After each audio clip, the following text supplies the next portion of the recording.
dang mamianga ya pingalakan si.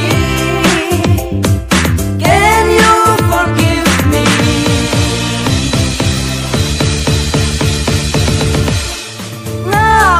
Ngapang ka mensin dangas kau tu ya kijing bakla sabi ngakwa bat hai din tapi dang ma